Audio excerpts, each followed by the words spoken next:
Hi Summit Stars, Miss Adolay here. Today I'm going to be reading to you Cloudy with a Chance of Meatballs by Judy Barrett.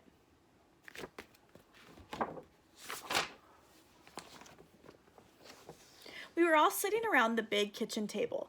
It was Saturday morning, pancake morning. Mom was squeezing oranges for juice, Henry and I were betting on how many pancakes we could eat, and Grandpa was doing the flipping.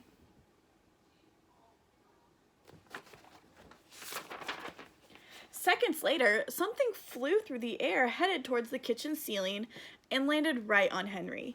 After we realized that the flying object was only a pancake, we all laughed, even Grandpa. Breakfast continued quite uneventfully. All the other pancakes landed in the pan, and all of them were eaten, even the one that landed on Henry.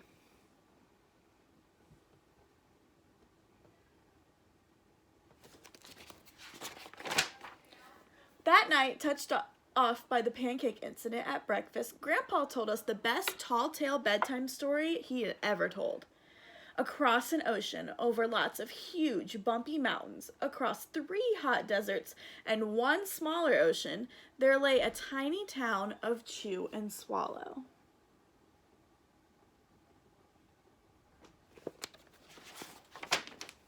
In most ways, it was very much like any other tiny town. It had a main street lined with stores, houses with trees, and gardens around them. It had a schoolhouse and about 300 people and some assorted cats and dogs. But there were no food stores in the town of Chew and Swallow. They didn't need any. The sky supplied all the food they could possibly want.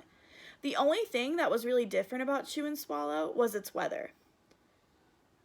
It came 3 times a day at breakfast, lunch, and dinner, and everything that everyone ate came from the sky.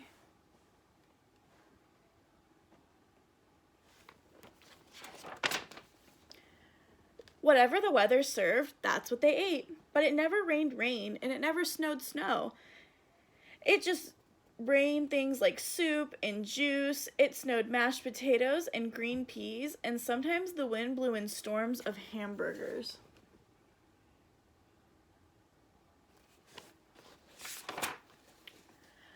The people could watch the weather report on television in the morning, and they would even hear a prediction about the next day's food. When the townspeople went outside, they carried their plates, cups, glasses, forks, spoons, knives, and napkins with them.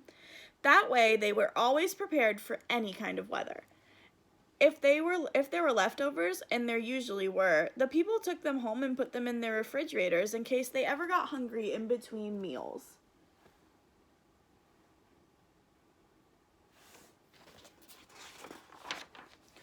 The menu varied. By the time they woke up in the morning, breakfast was coming down.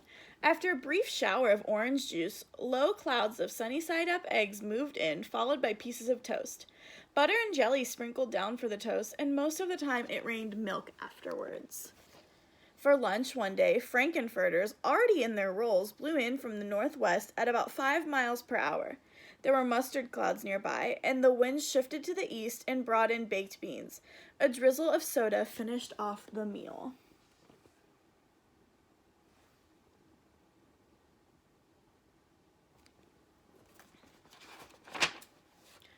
Dinner one night consisted of lamb chops, becoming heavy at times with occasional ketchup. Periods of peas and baked potatoes were followed by gradual clearing, with a wonderful jello setting in the west. The sanitation department of Chew and Swallow had a rather unusual job for sanitation. It had to remove the food that fell on the houses and the sidewalks and the lawns. The workers cleaned things up after every meal and fed all the dogs and cats. Then they emptied some of it into the surrounding oceans for the fish and turtles and whales to eat. The rest of the food was put back into the earth so that the soil would be richer for the people's flower gardens.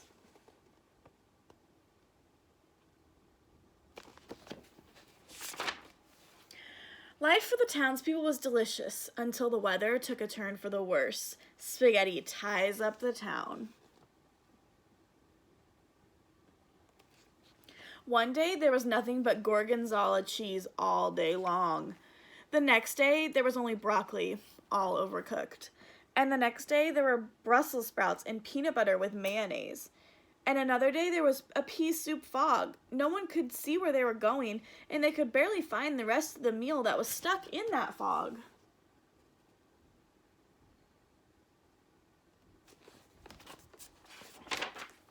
The food was getting larger and larger, and so were the portions.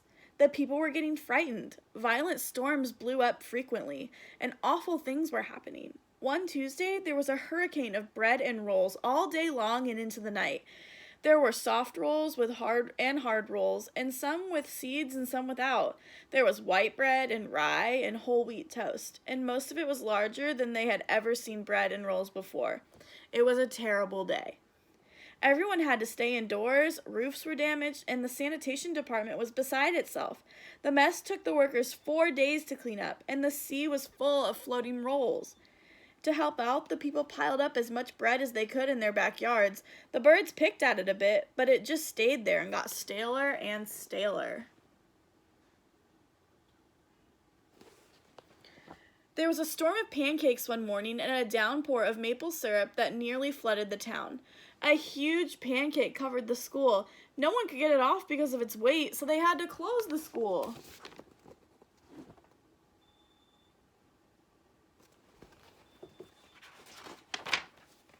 Lunch one day brought 15-inch drifts of cream cheese and jelly sandwiches.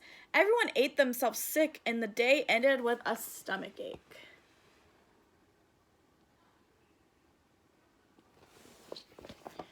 There was an awful salt and pepper wind, accompanied by an even worse tomato tornado. People were sneezing themselves silly and running to avoid the tomatoes. The town was a mess. There were seeds and pulp everywhere.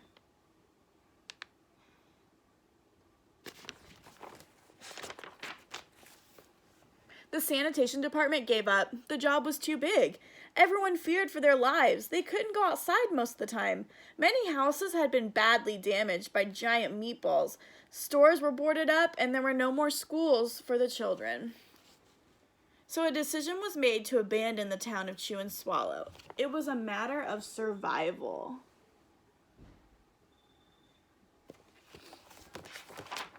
The people glued together the giant pieces of stale bread, sandwich style, with peanut butter, took the absolute necessities with them, and set sail on their rafts for new land.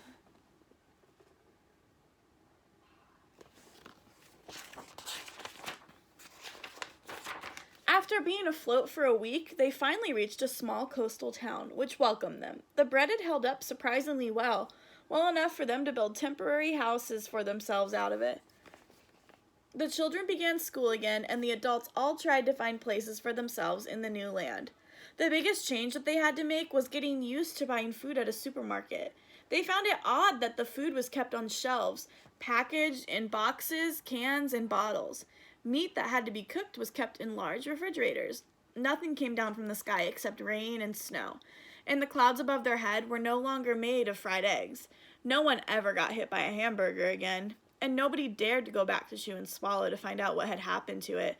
They were too afraid. Henry and I were awake until the very end of Grandpa's story. I even remember his kiss goodnight.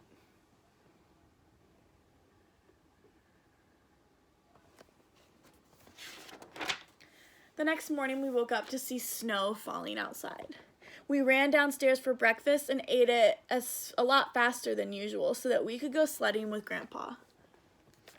It's funny, but even as we were sliding down the hill, we thought we saw a giant pat of butter at the top, and we swear that we could almost smell mashed potatoes.